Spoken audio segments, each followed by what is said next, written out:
Hello friends, I'm Kavya Padiki. Welcome back to my channel Vidya Taranga. Many of students are facing difficulty in solving accountancy paper, so that's why I started making a videos on accountancy subject. Let's start with the video. I start with the section E part, that is practical oriented questions, contains 5 marks. This section will help out to get a more score in the exams. Let's start with a question. How do you treat the following in the absence of partnership deed? A. Profit sharing ratio. B. Interest on capital. C. Interest on drawings. D. Interest on advance from partners. E. Partner's salary. Before solving the questions, let's see the meaning of the partnership and partnership deed. Then we have to move towards the answer. Partnership means the relations between the persons who have agreed to share the profit of the business carried on by all or any of them acting for all. Partnership ಅಂತಂದ್ರೇನು, ಇಬ್ಬರು ಅಥವಾ ಇಬ್ಬರಿಗಿಂತ ಜಾಸ್ತಿ ಜನ ಸೇರಿ ಒಂದು ಬಿಸ್ನೆಸ್ಸನ್ನು start ಮಾಡ್ತಾರೆ. ಅದು lawful business ಆಗಿರುತ್ತೆ.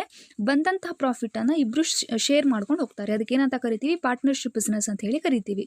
ಈ ಪಾರ್ಟ್ನರ್ಶಿಪ್ ಬಿಸ್ನೆಸ್ಸಲ್ಲಿ ಬರುವಂಥ ಒಂದು ಕಂಟೆಂಟ್ ಯಾವುದು? ಪಾರ್ಟ್ನರ್ಶಿಪ್ ಡೀಡ್ ಅಂತ ಹೇಳ್ತೀವಿ. Partnership deed means when the partnership agreement is written and signed by all the partners and is duly stamped, that is called as the partnership deed ಅಂತ ಹೇಳಿ ಕರಿತೀವಿ. ಏನಾಗುತ್ತೆ ಅಂತಂದ್ರೆ ಇಲ್ಲಿ ಪಾರ್ಟ್ನರ್ಶಿಪ್ ಡೀಡಲ್ಲಿ ದ ಪಾರ್ಟ್ನರ್ಸ್ ಯಾರು ಇರ್ತಾರೋ, ಪಾರ್ಟ್ನರ್ಶಿಪ್ ಬಿಸ್ನೆಸ್ಸಲ್ಲಿ ಯಾವ ಪಾರ್ಟ್ನರ್ ಇರ್ತಾನೋ ಆ ಎಲ್ಲ ಪಾರ್ಟ್ನರ್ ಏನು ಮಾಡಿರ್ತಾನೆ? ಸೈನ್ ಮಾಡಿರ್ತಾರೆ. This is a written document. ಈ ಒಂದು ಪಾರ್ಟ್ನರ್ಶಿಪ್ ಡೀಡ್ ಏನಿರುತ್ತೆ ಅದು ರಿಟನ್ ಡಾಕ್ಯುಮೆಂಟ್ ಇರುತ್ತೆ. ಅಲ್ಲಿ ಪಾರ್ಟ್ನರ್ಶಿಪ್ ಬಿಸ್ನೆಸ್ಸಲ್ಲಿ ಯಾವ ಪರ್ಸನ್ಸ್ ಇರ್ತಾರೋ ಆ ಎಲ್ಲ ಪರ್ಸನ್ಸ್ ಈ ಒಂದು ಡಾಕ್ಯುಮೆಂಟ್ ಮೇಲೆ ಸೈಯನ್ನು ಮಾಡಿರ್ತಾರೆ. ಪಾರ್ಟ್ನರ್ಶಿಪ್ ಡೀಡ್ ಅನ್ನೋದು ರಿಟರ್ನ್ ಡಾಕ್ಯುಮೆಂಟ್. ಇಲ್ಲಿ ಆ ಎಲ್ಲ ಪಾರ್ಟ್ನರ್ಸ್ ಕೂಡ ಸೈನ್ ಮಾಡಿರ್ತಾರೆ ಮತ್ತು ಅದ್ರ ಮೇಲೆ ಶೀಲನ್ನು ಹಾಕಿ ಸ್ಟ್ಯಾಂಪನ್ನು ಮಾಡಿರ್ತಾರೆ. ಅದಕ್ಕೆ ಪಾರ್ಟ್ನರ್ಶಿಪ್ ಡೀಡ್ ಅಂತ ಹೇಳಿ ಕರಿತೀವಿ ಅಂತ ಹೇಳ್ತಾರೆ. According to this partnership deed, how we have to treat the following. Let's see the answer. This much of is the answer for the question. ಇಷ್ಟು ಬರೆದ್ರೆ ನಿಮಗೆ 5 ಮಾರ್ಕ್ಸ್ ಬರುತ್ತೆ. So let's see. The first one is profit sharing ratio. According to the partnership business, we are equally distributed the profit among the partners ಅಂತ ಹೇಳ್ತೀವಿ. Profit sharing ರೇಷಿಯೋನ ಅಥವಾ ಪ್ರಾಫಿಟನ್ನೇ ಆಗಿರಲಿ ಲಾಸನ್ನೇ ಆಗಿರಲಿ ಅಮಂಗ್ ದ ಪಾರ್ಟ್ನರ್ಸ್ ನಾವು ಈಕ್ವಲ್ ಆಗಿ distribute ಮಾಡ್ತೀವಿ. According to the partnership deed, we have to treated profit as equally distributed. And the second one is interest on capital. Answer for this interest on capital is not to be allowed. According to the partnership business and the partnership deed, we not allowed any interest on the capital. ಯಾವ partners ಬಂಡವಾಳ ಅಂತ ಏನು ಬಂಡವಾಳವನ್ನು ತಂದಿರ್ತಾರೆ ಬಿಸ್ನೆಸ್ಸಿಗೆ, ಆ ಬಂಡವಾಳಕ್ಕೆ ಯಾವುದೇ ರೀತಿಯಾದಂತಹ ಇಂಟ್ರೆಸ್ಟನ್ನು ಕೊಡಲ್ಲ. ಇನ್ ದ ಪಾರ್ಟ್ನರ್ಶಿಪ್ ಬಿಸ್ನೆಸ್ಸಲ್ಲಿ ಯಾವುದೇ ರೀತಿಯಾದಂಥ ಇಂಟ್ರೆಸ್ಟ್ ಕೊಡಲ್ಲ ಪಾರ್ಟ್ನರ್ಶಿಪ್ ಡೀಡ್ ಪ್ರಕಾರ ಅಂತ ಹೇಳ್ತಾರೆ.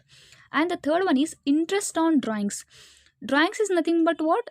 taken from the business asset or whatever the amount taken from the business is called as drawings ಅಂತ ಹೇಳಿ ಕರಿತೀವಿ. ನಿಮ್ಮ ಬಿಸ್ನೆಸ್ಸಿಂದ ನೀವೇನು ಪರ್ಸ್ನಲ್ ಯೂಸಿಗಾಗಿ ಏನನ್ನು ತೊಗೊಂಡಿರ್ತೀರೋ, whatever it may be asset or the amount, ಅದನ್ನ ನೀವು ಪರ್ಸ್ನಲ್ ಯೂಸಿಗೆ ಏನು ತೊಗೊಂಡಿರ್ತೀರೋ ಅದಕ್ಕೆ ಏನಂತ ಕನ್ಸಿಡರ್ ಮಾಡ್ತೀವಿ? ಡ್ರಾಯಿಂಗ್ಸ್ ಅಂತ ಹೇಳಿ. ಈ ರೀತಿ ತೆಗೆದುಕೊಂಡಂತಹ ಡ್ರಾಯಿಂಗ್ಸ್ ಮೇಲೆ ಯಾವುದೇ ರೀತಿಯಾದಂತಹ ಚಾರ್ಜ್ ಮಾಡಲ್ಲ ಅಂತ ಹೇಳ್ತಾರೆ. So that's why the interest on drawings is not to be charged. That is the answer for this question. And the next one is interest on advance from the partners or the interest on the loans. Whatever the loans or the advances taken from the partner, that has to be treated at 6% per annum. 6% per ಆ್ಯನಮನ್ನು charge ಮಾಡಿ ನಾವು ಇಂಟ್ರೆಸ್ಟನ್ನು ಮಾಡ್ತೀವಿ ಅಂತ ಹೇಳ್ತಾರೆ according to the partnership deed. And the last one is partner's salary. The partner's salary, the answer for this one is not payable. So in the partnership business, we are not giving any salary to the partners. Without paying the salary, we have to run the business ಅಂತ ಹೇಳ್ತಾರೆ. ಯಾವುದೇ ರೀತಿಯಾದಂತಹ ಸ್ಯಾಲರಿಯನ್ನು pay ಮಾಡದೆ ಬಿಸ್ನೆಸ್ಸನ್ನು run ಮಾಡ್ಕೊಂಡು ಹೋಗ್ತಾರೆ. So that's why the partners salary is not payable.